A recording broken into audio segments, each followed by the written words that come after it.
War జరుగుతుంది కానీ gold prices పడిపోతున్నాయి. ఇదేంటి బ్రో రివర్స్లో ఉంది? షాక్ అవ్వకండి. దీనికి ఒక షాకింగ్ లాజిక్ ఉంది. Let's decode. మనం ఎప్పుడు వినే మాట వార్ వస్తే గోల్డ్కి రెక్కలు వస్తాయని. కానీ పాస్ట్ ఫ్యూ వీక్స్గా హెడ్లైన్స్ చూస్తున్నాం. ఇరాన్, ఇజ్రాయిల్, యుఎస్ ఇష్యూస్ నడుస్తున్నాయి. కానీ గోల్డ్ ప్రైసెస్ మాత్రం పడిపోతున్నాయి. ఎందుకు పెరగడం లేదు? దీనికి సింపుల్గా 3 రీజన్స్ ఉన్నాయి. First point, US dollar power. ప్రపంచంలో గోల్డ్ ఎప్పుడు డాలర్స్లో ట్రేడ్ అవుతుంది. ఇప్పుడు యుఎస్ ఎకానమీ స్ట్రాంగ్గా ఉంది అండ్ డాలర్ వాల్యూ పెరుగుతుంది. It's like a tug of war. Second reason, వడ్డీ, ఇంట్రెస్ట్ రేట్స్. గోల్డ్ దగ్గర ఉంచుకుంటే మనకి ఇంట్రెస్ట్ రాదు, ఓన్లీ ప్రైస్ అప్రిషియేషన్ ఉంటుంది. కానీ యుఎస్లో ఇప్పుడు ఇంట్రెస్ట్ రేట్స్ చాలా హై ఉన్నాయి. ఇన్వెస్టర్స్కి గోల్డ్లో డబ్బులు పెట్టి వెయిట్ చేస్తే కంటే గవర్నమెంట్ బాండ్స్లో పెడితే గ్యారంటీడ్ ఇంట్రెస్ట్ వస్తుంది. సో సేఫ్ మనీ అంతా గోల్డ్ నుండి బాండ్స్కి షిఫ్ట్ అవుతుంది.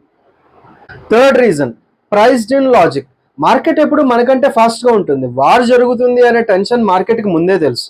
సో ఆ ఫియర్ వల్ల పెరగాల్సిన ప్రైస్ లెవెల్స్ ఆల్రెడీ టచ్ అయిపోయాయి.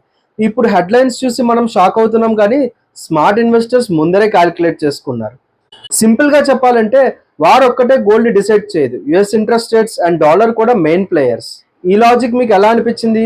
అర్థమైతే ఎస్ అని కమెంట్ చేయండి. And follow think right with Avinash for more smart insights.